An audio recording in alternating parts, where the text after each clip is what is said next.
A Phoenix rises. ഒരു Phoenix ഉയർത്തെഴുന്നേൽക്കുന്നു. പാഠഭാഗത്തിലേക്ക് കടക്കും മുന്നേ ഫീനിക്സ് എന്താണെന്ന് നോക്കാം. പഴയ കഥകളിലും ഇതിഹാസങ്ങളിലുമുള്ള ഒരു പ്രത്യേക പക്ഷിയാണ് ഫീനിക്സ്. തിളക്കമുള്ള തൂവലുകളും ദീർഘായുസ്സും ഇതിന്റെ സവിശേഷതകളാണ്. വളരെ പ്രായമാകുമ്പോൾ അത് ഒരു കൂടുണ്ടാക്കി തീയിൽ സ്വയം ദഹിക്കുന്നു. പക്ഷേ അത് എന്നേക്കുമായി മരിക്കുന്നില്ല. ചാരത്തിൽ നിന്ന് ഒരു പുതിയ ഫീനിക്സ് ജനിക്കുന്നു. പ്രയാസകരമായ കാലങ്ങൾക്കും പരാജയങ്ങൾക്കും ശേഷം നമുക്കും ഒരു വിജയമുണ്ടെന്ന് ഇത് കാണിക്കുന്നു. പ്രത്യാശയുടെയും ശക്തിയുടെയും പുതിയ തുടക്കങ്ങളുടെയും പ്രതീകമാണ് ഫീനിക്സ്. ജീവിതം പരീക്ഷകളും പരീക്ഷണങ്ങളും നിറഞ്ഞതാണ്. ചിലപ്പോഴൊക്കെ നമ്മൾ ഇടറി വീഴുകയും വഴിതെറ്റുകയും ചെയ്യുന്നു. എന്നാൽ ഈ പ്രയാസകരമായ നിമിഷങ്ങളിലാണ് നമ്മൾ നമ്മുടെ ശക്തി കണ്ടെത്തേണ്ടത്. ചാരത്തിൽ നിന്ന് ഉയർത്തെഴുന്നേൽക്കുന്ന ഫീനിക്സ് പക്ഷിയെപ്പോലെ നമുക്ക് വീണ്ടും തുടങ്ങാൻ കഴിയും. അത്തരത്തിലൊരു കഥയാണ് ട്വിങ്കിൾ ഖന്നയുടെ എ ഫീനിക്സ് റൈസസ്. പാഠഭാഗത്തിലേക്ക് കിടക്കാം. ബബ്ലു കെവാഡ് സമർത്ഥനായ ഒരു വിദ്യാർത്ഥിയായിരുന്നില്ല. എന്നാൽ തൻ്റെ സയൻസ് അധ്യാപികയായ ശ്രീമതി ശർമ്മയെയും അവരുടെ മേൽനോട്ടത്തിൽ താൻ നിർമ്മിച്ച മുട്ട ഇൻക്യുബേറ്ററിനെയും അദ്ദേഹം ഇപ്പോഴും ഓർക്കുന്നു. അച്ഛൻ മരിച്ചതിനു ശേഷം അമ്മ തൻ്റെ ചെറിയ കുടുംബത്തെ പോറ്റാൻ പാടുപെട്ടപ്പോൾ ജോലി നേടാനും അവരെ സഹായിക്കാനും ബബ്ലു സ്കൂൾ പഠനം ഉപേക്ഷിച്ചു. ഒരു വർക്ക്ഷോപ്പിൽ ചേർന്ന അദ്ദേഹം ഉടമയ്ക്ക് ചായ വാങ്ങിക്കൊടുക്കുന്ന സഹായിയായി പ്രവർത്തിച്ചു തുടങ്ങി. അയാൾ പിന്നീട് കഠിനമായി പ്രയത്നിച്ച് വെൽഡറായി. ക്രമേണ വർക്ക്ഷോപ്പിന്റെ നടത്തിപ്പ് പണയമായി ഏറ്റെടുത്തു. അതിനുശേഷം അദ്ദേഹം തന്നെ അതിനെ ക്രമാനുഗതമായി വളർത്തി. ബബ്ലുവിൻ്റെയും ഗൗരിയുടെയും വിവാഹം വീട്ടുകാർ നിശ്ചയിച്ചുറപ്പിച്ചതായിരുന്നു. ഒരിക്കൽ മാത്രം കണ്ടുമുട്ടിയ ശേഷം കുടുംബാംഗങ്ങളുടെ സാന്നിധ്യത്തിൽ അവർ വിവാഹിതരായി. ഒരു ദിവസം രാവിലെ ബബ്ലുവിന്റെ അമ്മയും അനുജത്തി ശാലവും ചായ കുടിക്കുകയായിരുന്നു. ഭാര്യയെ അന്വേഷിച്ച് ബബ്ലു പിൻവശത്തെ വരാന്തയിലേക്ക് സാവകാശം നടന്നു.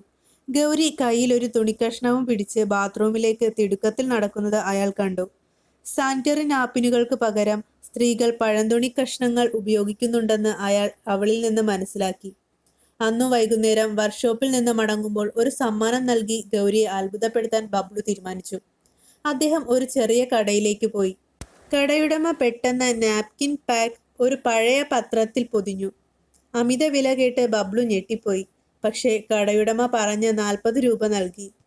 അയാൾ പാക്കറ്റ് തുറന്നു പരിശോധിച്ചു. അതൊരു ഷീറ്റിൽ പൊതിഞ്ഞ് വെറും പഞ്ഞി പോലെ തോന്നി. പാഡിന്റെ ഏകദേശം ഭാരം കണക്കാക്കാൻ ശ്രമിച്ചുകൊണ്ട് അയാൾ അത് കൈപ്പത്തിയിൽ വെച്ചു. 10 ഗ്രാം, അയാൾ സ്വയം പറഞ്ഞു. അച്ഛൻ പരുത്തി കൃഷി ചെയ്യുന്നത് കണ്ടിട്ടുള്ളതിനാൽ 10 ഗ്രാം പരുത്തിക്ക് കഷ്ടിച്ച് 10 പൈസ മാത്രമേ വിലയുള്ളൂ എന്ന് അയാൾക്ക് അറിയാമായിരുന്നു.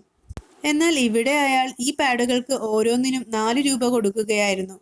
അയാൾ പാക്കറ്റിൽ തിരികെ വെച്ചു. വീട്ടിൽ തിരിച്ചെത്തിയ ബബ്ലു രഹസ്യമായ പാക്കറ്റ് ഗൗരിക്ക് കൈമാറി. ഗൗരിക്ക് അത് ഇഷ്ടപ്പെട്ടില്ല. ഞാനും ശാലുവും എല്ലാ മാസവും ഈ പാക്കറ്റുകൾ വാങ്ങാൻ തുടങ്ങിയാൽ തൈരും നെയ്യും വാങ്ങുന്നത് പോയിട്ട് പാൽ വാങ്ങാൻ പോലും നമ്മുടെ കൈവശം പണമുണ്ടാകില്ല. ബബ്ലു നിരാശയോടെ അവളെ നോക്കി. പക്ഷെ പിന്നീട് അയാൾ ഒരു പുതിയ പ്രോജക്റ്റ് ആരംഭിക്കാൻ തീരുമാനിച്ചു. അയാൾ തൻ്റെ ബാഗിൽ നിന്ന് ഒരു ജോഡി കത്രിക, ഒരു സൂചി, കുറച്ചു നൂൽ, കോട്ടൺ, തുണി എന്നിവ പുറത്തെടുത്തു. ചപ്പാത്തി ഉണ്ടാക്കാൻ മാവ് കുഴയ്ക്കുന്നത് പോലെ അയാൾ കൈകൾക്കിടയിൽ പഞ്ഞി പരത്താൻ തുടങ്ങി. ആദ്യമായി ഒരു സാനിറ്ററി നാപ്കിൻ സ്പർശിച്ച ശേഷം 24 മണിക്കൂറിനുള്ളിൽ ബബ്ലു സ്വന്തമായി അതുണ്ടാക്കി. എന്നാൽ ബ്രാൻഡുകൾ ഉപയോഗിക്കുന്ന മെറ്റീരിയൽ എന്താണെന്ന് കണ്ടെത്താൻ കഴിയാത്തതിനാൽ അദ്ദേഹത്തിന് ഉപയോഗപ്രദമായ ഒന്ന് ഉണ്ടാക്കാൻ കഴിഞ്ഞില്ല. മാസങ്ങൾ കടന്നുപോയി.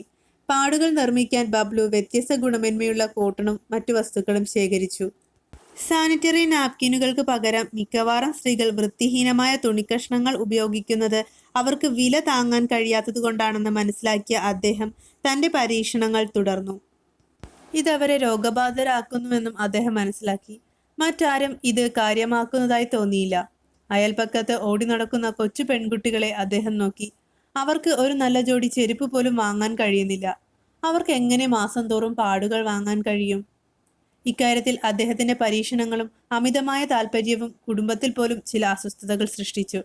സ്ത്രീകളുടെ ആർത്തവചക്രത്തിലുള്ള ബബ്ലുവിന്റെ ലജ്ജാകരമായ താല്പര്യം മുഴുവൻ കുടുംബത്തിനും നാണക്കേടാകുമെന്ന് പറഞ്ഞ് പരീക്ഷണങ്ങൾ നിർത്താൻ അമ്മ അദ്ദേഹത്തോട് ആവശ്യപ്പെട്ടു. ഈ വാർത്ത ക്രമേണ ഗ്രാമത്തിൽ പടർന്നു. ഗ്രാമവാസികൾ കുടുംബത്തെ മുഴുവനും കുറ്റപ്പെടുത്തി അടക്കം പറഞ്ഞു. അർത്ഥം വെച്ച പരുക്കൻ നോട്ടത്തിലൂടെയും അവർ അതൃപ്തി പ്രകടിപ്പിച്ചു. പരീക്ഷണങ്ങൾ നിർത്തണോ എന്ന ചിന്തയിൽ ബബ്ലു കുറച്ചുകാലം വിഷാദത്തിലായി.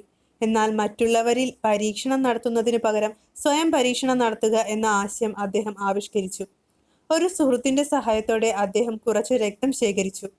ഒരു റബ്ബർ ട്യൂബ് ഉപയോഗിച്ച് നാപ്കിനുള്ളിൽ സ്വയം പരീക്ഷണം നടത്തി. ഒരു ദിവസം അദ്ദേഹത്തിന്റെ അയൽവാസിയായ പരുളിന്റെ മകൾ ലത ഇത് കാണാനിടയായി. പിറ്റേ ദിവസം ആ ചെറു പട്ടണത്തിൽ പലതരം കിംവദന്തികൾ പരന്നു. അപമാനം സഹിക്കാവയ്യാതെ ബബ്ലുവിന്റെ ഭാര്യ അയാളെ ഉപേക്ഷിച്ചു പോയി. അയാൾ ഈ ഭ്രാന്ത് ഉപേക്ഷിച്ചാൽ മാത്രമേ താൻ തിരിച്ചു വരൂ എന്ന് അവൾ പറഞ്ഞു. ബബ്ലുവിന്റെ അമ്മയും അതുതന്നെ ചെയ്തു. സാനിറ്ററി പാഡ് പദ്ധതിക്കായി ഭാര്യ, കുടുംബം, സുഹൃത്തുക്കൾ, പണം എല്ലാം നഷ്ടപ്പെട്ടത് അദ്ദേഹത്തിന് താങ്ങാനാകുമായിരുന്നില്ല. ജീവിതം തകർന്നുപോയ ഒരു സാധാരണ വെൽഡിംഗ് തൊഴിലാളിയാണ് ബബ്ലു.